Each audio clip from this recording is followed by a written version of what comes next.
Every year, the New York Stock Exchange's tree lighting is a huge celebration that brings together our entire community. Here at the big board, check out the history of how the tree lighting is powered. Our next segment is electric, here to heat things up and break down the history of the power grid, and to share more about how the tree gets lit is our NYSE curator, Anna Mello. Anna, welcome to the show. Thank you for having me, Ashley. All right, so how did New York City get its power? The history of powering New York City is very long and very cumbersome, but the very first permanent power station in the world was opened in 1882 on Pearl Street by Thomas Edison. And the very next year after that, in 1883, the New York Stock Exchange retrofitted our old building with electrical light. So the NYSE was one of the earliest buildings to be powered with electricity here in Manhattan, one of the first buildings to be powered with electricity in America at all. And glass lights were very inefficient, they were smelly, they were dangerous, so changing over to electrolyte was a huge benefit, not just for the health of the brokers, but for the health of the market. You mentioned the Pearl Street Power Station. Did it continue to serve the NYSE? Yes, so the Pearl Street Power Station was built in that specific location because Thomas Edison understood that he needed money in order to build that power station, and so he called upon the financiers of Wall Street. One of the largest donors, one of the largest supporters of the power station was J.P. Morgan, and that is why we ended up having America's and the world's first permanent power station just a couple of blocks away from Wall Street. All right, so that brings us to the tree. How does the tree get its power, and how has that changed in the past 102 years? That's a great question. So the tree gets its power, of course, today from the power grid from the stock exchange. But in the past, our current building, which opened in 1903, was actually built to have its own dynamo. So we used to generate our own electricity. So the earliest tree that we ever lit in 1923 was powered by the stock exchange itself. NYSE curator Anna Mello, thank you so much for joining us.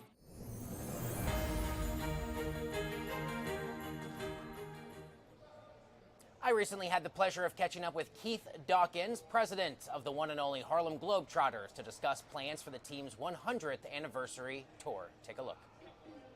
All right, it really does not get cooler than this. Say hello to the Harlem Globetrotters, including Keith Dawkins. He is president of the Harlem Globetrotters and Hershen Entertainment Studios, with the one and only splash from the Globetrotters themselves. Thank you both for being here. Really great to have you. This is fantastic. So 100 years. 100 years. What a legacy behind this incredible entertainment product. What does this mean to you to not only be here for the New York Stock Exchange, but to have such an incredible milestone? Well, you know, I was saying to someone earlier, I feel like it's like history in a history, right? It's like the world famous Harlem Globetrotters. We're playing at the Mecca, the world's most famous arena, but here we are, like the financial capital of the world, right? Where the markets are made, and that's pretty spectacular and pretty awesome. So it means everything to us. 100 years of excellence, 100 years of joy and possibilities of hope. We'll have our entire Globetrotter roster out there. These fantastic new uniforms they're in. By celebrated designer Jeff Hamilton made these for us. So it's really an exciting experience. Wait, can you talk to me about the design of the uniforms that Splash got right now? Yeah, so we brought the red, white. 100-year brand. Listen, let's turn around for a little bit. So we brought the red, white, and blue back. We had been out of the red, white, and blue for a few years.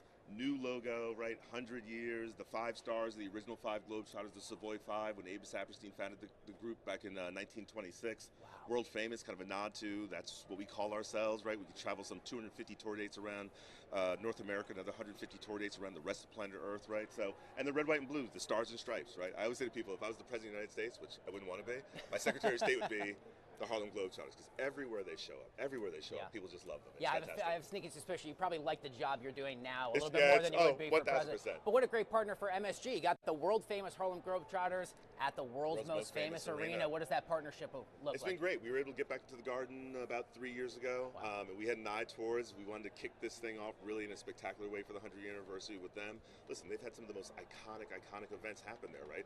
Ali Frazier 1 was there, right? The fight of the century. Billy Joel residency, and a variety of other things have been there. And so we really take pride. We love all of our venue partners. We love all of our venue partners because they're important to us everywhere we play around the globe.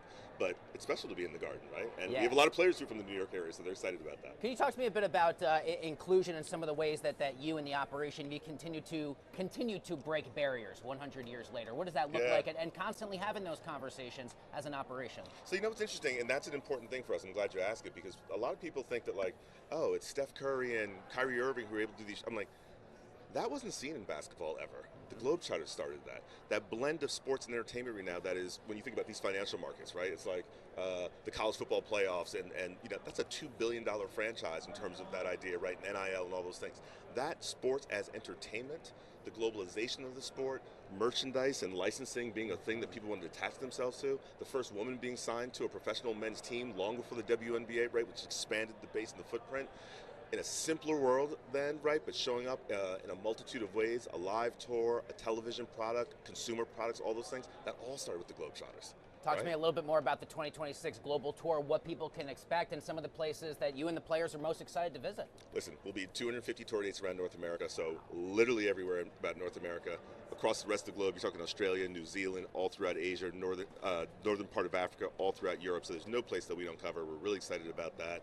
We got these new uniforms you brought out. We have a variety of new partners on the collectibles front, trading cards, lottery programs we're doing, a whole assortment of things, retail programs we're doing, Walmart, Target, and others, gaming programs, NBA 2K. I mean, it's just a long list of partners. That's and we're amazing. Just super excited. And new talent that we brought on board this year. So it's there really we great. go. Well, congratulations to both you guys. Thanks a lot for being here. I got to say, I've been a huge fan of the brand since I was a kid. Awesome. My mom used to take me at the old Meadowlands Arena to see. I went to a basketball camp with the great Meadowlands, Curly that's Neal great. back in the day. He Yeah. ran a basketball camp Right. for us. It got me so hyped on the brand. Congratulations You were on a center? everything. Thanks a lot. Oh, yeah, for sure. You can tell, right? Yeah.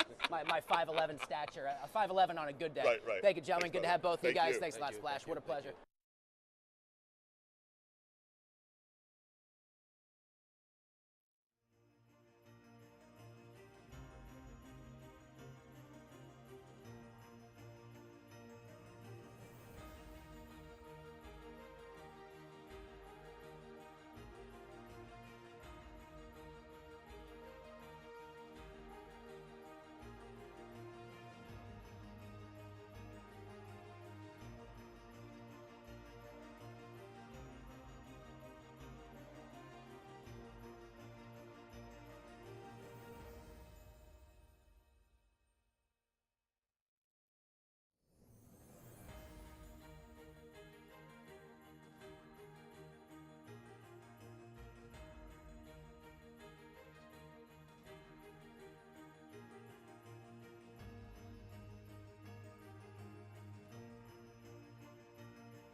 Welcome back to Taking Stock's Christmas Eve show here at the New York Stock Exchange. At the very beginning of the holiday season, I spoke with Major Philip Wittenberg of the one and only Salvation Army to discuss the terrific work that they are doing to help New Yorkers this and every holiday season. Take a look. Joining me now is both Shieldy of the Salvation Army and say hello to Major Philip Wittenberg of the Salvation Army as well. Just rang the closing bell. Welcome to you and your team. It's really great to have you on the show today, Philip. Well, we're honored to be here, and it was an exciting moment, ringing the bell the night before Thanksgiving. So what an honor. I said said this at the top of the broadcast. It's one of our favorite traditions here during the Thanksgiving season. Talk to me first and foremost about not just the bell ringing experience, but really what this means here at the New York Stock Exchange for the incredible team and the work you do at the Salvation Army. Yeah, I think this is really a beautiful call to action the night before Thanksgiving to ring the bell the New York Stock Exchange to remind everyone that this is the season of Thanksgiving and grace and giving, and almost a call to action to call and to reinvigorate the generosity of the American people. So perfect timing. Can you talk to me about a few of the ways that the Salvation Army, of the many ways, supports New Yorkers in particular during this holiday season? Well, let me give you a personal example. Please. Before I took the subway over here today, I was in Astoria, Queens, where we have our place, and we had handed out 200 Thanksgiving meals on the street. Lines going around the corner, very personal, very beautiful. Hop on the subway, come here, closing bell for the stock exchange. So all over New York metro area, all over this country, thousands upon thousands of Thanksgiving meals have been handed out just in the last few days. Just as one example of what we're doing. That's incredible work that you and the team at Salvation Army do, all the volunteers as well. Talk to me about the role of corporate partnerships and others that are really crucial to making sure that the good faith work you want to do can actually help get executed at scale for the people and communities who really most need it. Yeah, that is 100% crucial. Like everyone not-for-profit doing what we do, we're facing increasing challenges about how we raise money, right? Mail appeal is what it is. Even our famous red kettles in a cashless society, right? Where it used to be dollars, nickels, pennies were going in that red kettle. That's not so much anymore. So how do you transition that into something? So we are always on the lookout for strong corporate partners to help us reinvent our fundraising and give generosity towards the Salvation Army and the work we've done in New York since the 1880s and around the country. Yeah, of course, we always see those great red kettles reminded on Thanksgiving Day, football games in the end zones down there in Arlington and other great stadiums. Before I let you go and then send you and the team all the best for the Thanksgiving season, what can people do if they want to support more during this holiday? You can go to salvationarmyusa.org, salvationarmyusa.org, to see all the ways you can give and volunteer year-round, but especially at Christmas and the days after Thanksgiving. And we just want to say thank you to the public for the generosity over 130 years. Major Philip Wittenberg of the Salvation Army, with a little help from Shieldy here, of course, for the holiday season. All the best for Thanksgiving. Thank you so much for joining us. Bless you. Happy Thanksgiving.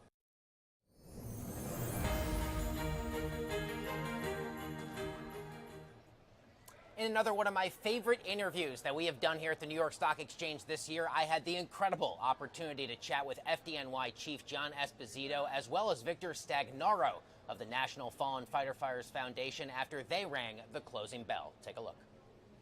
I've been looking forward to this conversation all day. Victor Stagnaro is CEO of the National Fallen Firefighters Foundation, and the Chief of the FDNY, John Esposito. Victor and the Chief both join me. Gentlemen, welcome to the New York Stock Exchange. Thank you both so much for being here. Thank you for allowing us to be here. Absolutely. Chief, can I start with you here? Give me your sense on not just ringing the closing bell here at the New York Stock Exchange, but really what this is all about to have your community join us on the floor today. So we're very happy to be here on the New York Stock Exchange, especially with the National Fallen Firefighters Foundation, to honor the 176 members that were not previously included at the National Fallen Firefighters Memorial in Emmitsburg, Maryland, but the Stock Exchange hosting us this afternoon, ringing the bell. It's a great time, being welcomed on the floor, and the clapping as we come in is great. We know that this neighborhood and this community remembers what happened on 9/11, and we're grateful for it. It's a great afternoon. Victor, if I say to you 343 and counting, talk to me about what that means to the overall firefighter community here in New York City. What that means is that firefighters that not only that died on 9/11, but so many more that we're supporting, and their devotion to duty on that day and the days following in the rescue and recovery efforts, and they deserve to be honored just as those 343 were honored at the National Memorial and here in the city. Yeah, could you both gentlemen talk to me a bit about the ongoing fight? I remember being a Capitol Hill reporter during the Victims Compensation Fund fight with lawmakers, and it was really became such a strong bipartisan issue. And you had the John Fields and the John Stewarts of the world making hundreds of trips to Capitol Hill to fight. Why is that still so important to have those conversations and still have that fight on behalf of survivors? It's important because our people continue to get sick and suffer, right? The tragedy of 9/11 has not and does not end. It continues to this day. We've had, in the last week, we've had another 9/11 illness death, and that number continues, and our people need to be cared for, for what they did. And we talk a lot about never forget, and it's not just never forgetting their memory, it's never forgetting the decisions they made on that day. And I believe that some of our guys knew they were not going home that day and still pushed on and did their job and saved thousands of lives. So we can never forget what they did, and I think we owe it to them to take care of them as we get sick. Victor, this is not just a random Friday that you're down here. I know this is a really important weekend. Talk to me about what the community is doing specifically tomorrow and what you would know our viewers to know. Well, tomorrow we'll be honoring the 176 that have not been honored at the National Memorial. Those families will be coming to Staten Island, where they will receive a flag that's been flown over the United States Capitol and over the National Fallen Firefighters Memorial. And when we flew those flags over the National Memorial for the fallen firefighters, we flew them on September 11th. And those honor guards knew that they wanted to do it on that day. So the symbolism of this day, ringing the bell, and what we're doing tomorrow, it really rings throughout that we're not going to forget their sacrifice and their devotion to the responsibilities and their devotion to duty that they had. Yeah, Chief Esposito, talk to me a bit more about the community, not just for New York City, how the city continues to rally behind the FDNY, but specifically the community of Lower Manhattan. You said you gentlemen well earned get the clap down. This is so important to the entire trading floor of the New York Stock Exchange. You know, being the chief of the New York City Fire Department, we have some great iconic places throughout the city, and the New York Stock Exchange is one of them. Being welcomed here, and by the people that work here, it's and they remember, right? The people that were here ran out and left that day, right? Because we didn't know what else was happening. These were the people that were walking across the Brooklyn Bridge because subway traffic was shut down and cars couldn't get around, and we do feel a tight bond with this neighborhood and the trading floor down here especially. Yeah, we love having you guys. It's such a privilege to welcome you all down. I only got a few moments left. How would you like people to continue to show their support for the FDNY? Well, I think first, check your smoke alarms. Make sure that firefighters don't need to come to your home to fight a fire, so they don't have to risk their lives. But then the other thing is, make sure you're supporting them. Make sure you recognize that across the country and in the city of New York, when the bell rings, they're coming. So, the ringing of the bell is so iconic for the fire service. So support your local fire service. Make sure you're there for them when they need you. Chief, how about for you? Ongoing support, what does it look like? Just being grateful for what our people do and out there and helping the community. That's great to have both of you gentlemen down here at the New York Stock Exchange. On behalf of the entire community, what a pleasure it is to have you guys. Very nice. Best of luck with everything this weekend. Thank you both for being here.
Welcome back to this very special Christmas Eve edition of Taking Stock here at the NYSC. As we celebrate the season of giving, what better mission to highlight than Ronald McDonald House? Earlier this year, I spoke with Dr. Ruth Brown of Ronald McDonald House, New York, to discuss all of the ways that they support children with pediatric cancer and other serious illnesses. Take a look.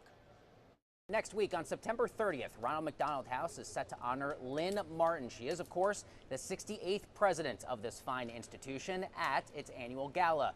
She's being recognized for her steadfast dedication to supporting women's health and women's wellness. I'm now joined, I'm so excited to say, by Dr. Ruth C. Brown. She is president of the one and only Ronald McDonald House in New York. It is great to have you here.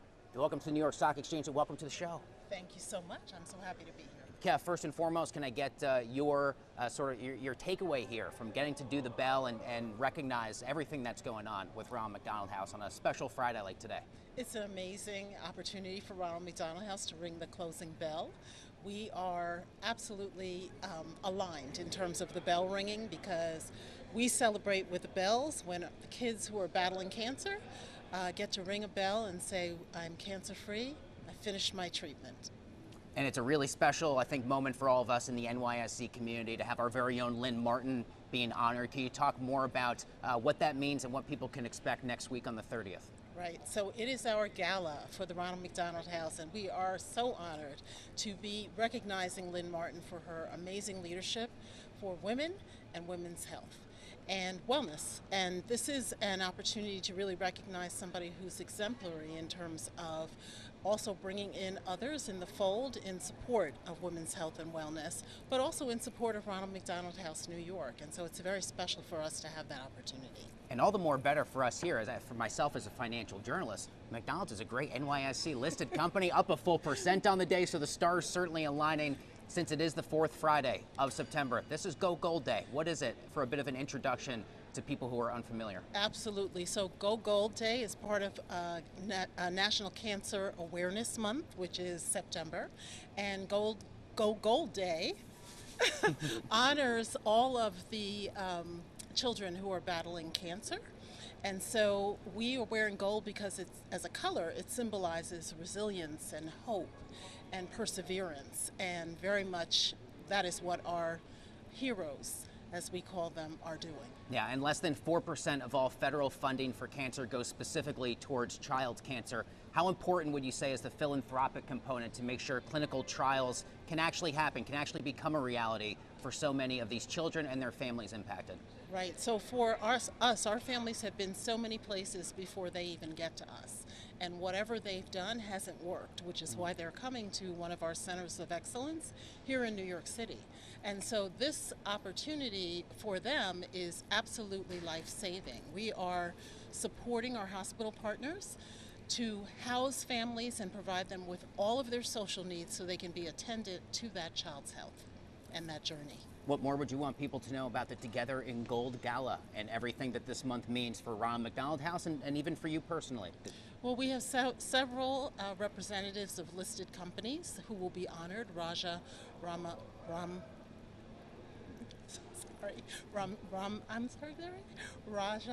Rajamana, who is the CMO at MasterCard, and MasterCard has been a tremendous supporter. We're honoring Vince Tizio, who is the CEO of Axis, and Axis has also been a great partner, and of course, Lynn Martin.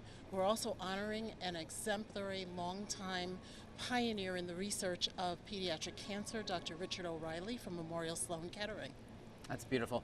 Thank you so much for taking the time to be here. Very best to you and the entire team for Go Gold Day. And of course, goes without saying, you're welcome back here onto the trading floor of the New York Stock Exchange anytime. Dr. Brown, thank you so much. Thank you so much, Jake.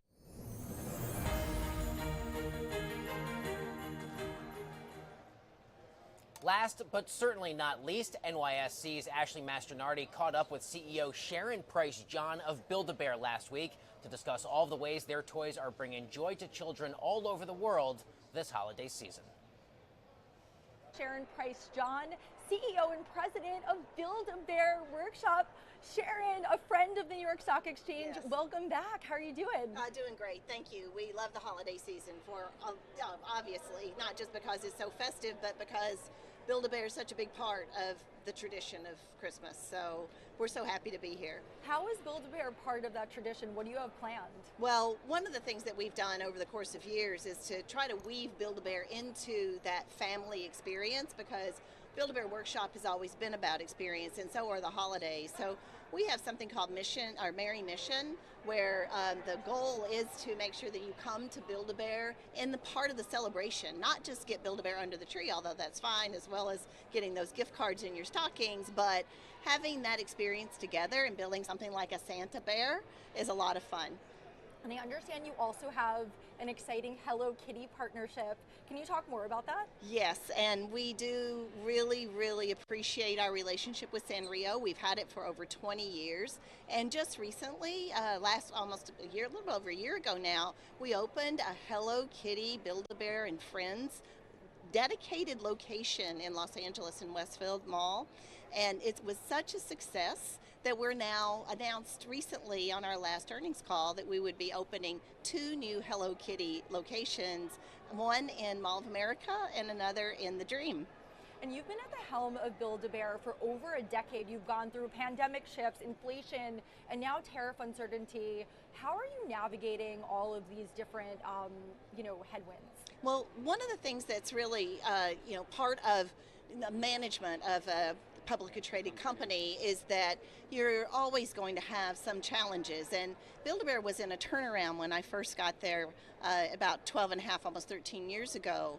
But in some of the things when you become a CEO, you sort of sign up for, and some of them you're like, whoa, didn't expect, to have the retail apocalypse, followed by Brexit, followed by COVID, followed by now tariffs. But I think that it speaks to the underlying strategy, the power of the brand, and how good we are at fundamentals, because we've continued to find a way to navigate through a lot of these difficult times. And just this last third quarter, we announced our expectation by reaffirming guidance to see our 5th consecutive year of record results. Yeah, and I mean, your stock is up over 20% over the past year, doing phenomenally well. What else do you attribute that growth to?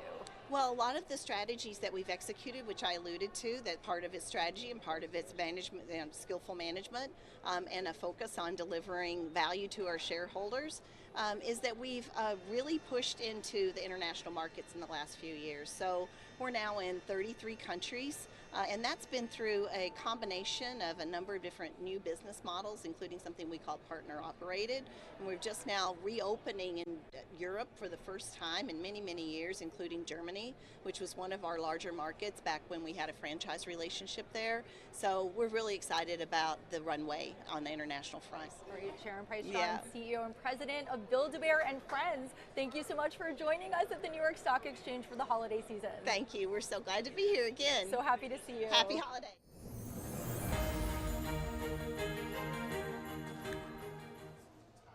And that'll do it for our Christmas Eve special of Taking Stock. A very happy birthday to FinTech TV's Hamza Abu Faras. All the best for your big day. Markets closed tomorrow, but open Friday. We'll be back Monday with a brand new show as we wrap up 2025.